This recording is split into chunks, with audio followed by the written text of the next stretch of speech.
사도행전 묵상일기 124번째 영적 통찰력이란 내게 닥친 현실의 사건을 하나님의 말씀과 연결하여 해석해내는 능력입니다.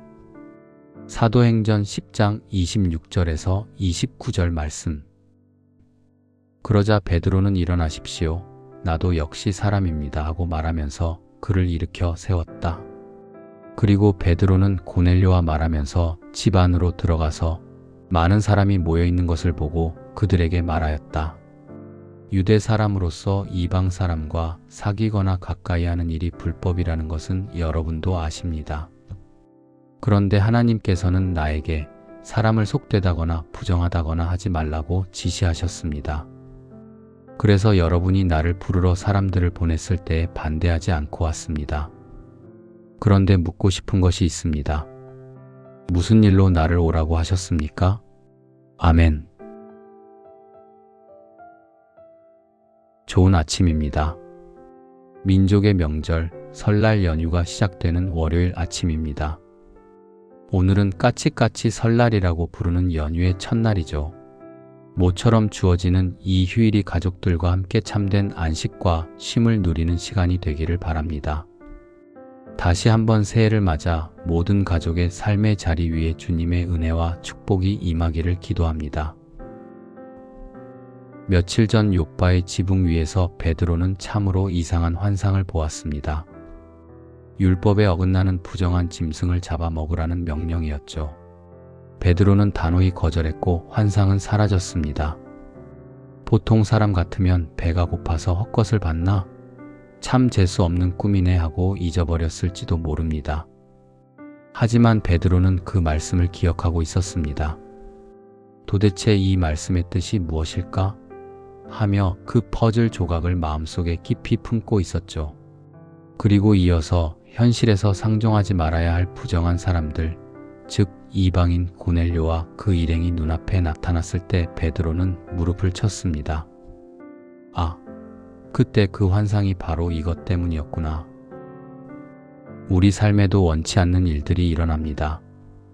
계획이 틀어지고 만나기 싫은 사람을 만나고 억울한 일을 당하기도 합니다.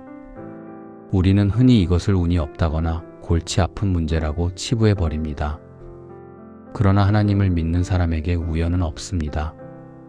베드로에게 도저히 이해할 수 없는 혐오스러운 부정한 짐승의 환상이 이방인 선교의 문을 여는 열쇠였듯 지금 나를 괴롭히는 그 문제 속에 하나님이 숨겨두신 메시지가 반드시 있습니다. 영적 통찰력이란 미래를 맞히는 신비한 능력이 아닙니다. 내게 닥친 현실의 사건을 하나님의 말씀과 연결하여 해석해내는 능력입니다.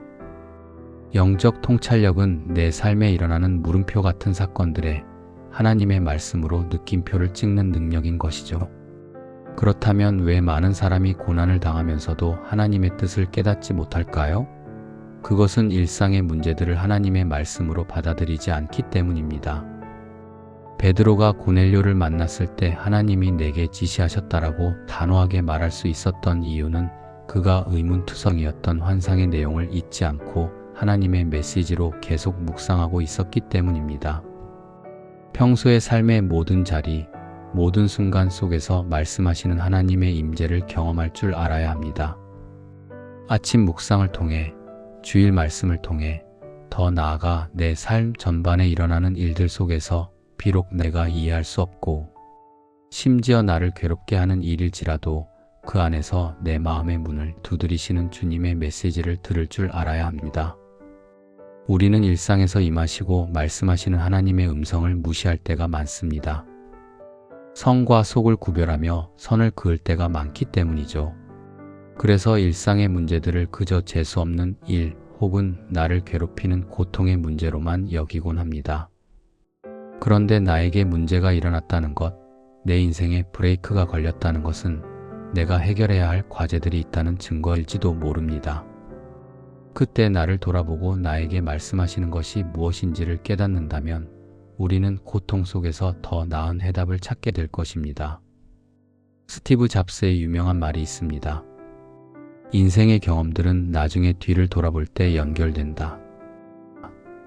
신앙도 마찬가지입니다. 지금은 이해 안 되는 말씀과 고난들이 언젠가 결정적인 순간에 하나로 연결되어 하나님의 큰 그림을 보여줄 때가 있습니다.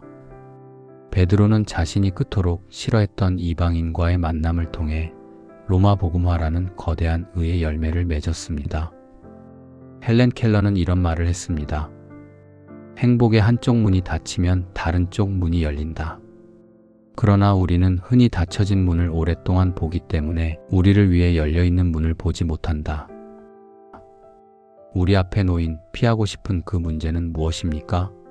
자꾸 어긋나는 관계, 풀리지 않는 사업, 갑작스러운 질병이 있습니까? 그것을 거부하지 마십시오. 그 속에서 주님의 말씀을 찾으세요.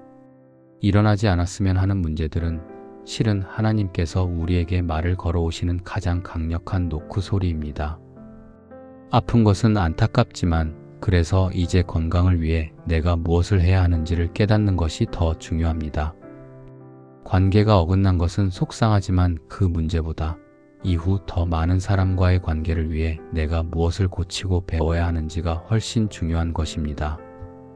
그러니 베드로처럼 하나님이 내게 무엇을 말씀하시려는가? 라고 물어야 합니다. 그 문제는 나를 괴롭히러 온 것이 아니라 나를 새로운 차원으로 이끌기 위해 하나님이 보내신 숨겨진 축복임을 잊지 마시기 바랍니다. 오늘 하루 내 뜻대로 되지 않는 일들을 만날 때 짜증내거나 그냥 흘려보내지 마세요. 그 속에 담긴 하나님의 음성을 기억하세요. 문제를 말씀으로 해석할 때 그 문제는 우리 인생의 다음 챕터를 여는 마스터키가 될 것입니다. 오늘 우리의 삶에 숨겨진 하나님의 답을 찾아내는 지혜로운 하루가 되시기를 축복합니다.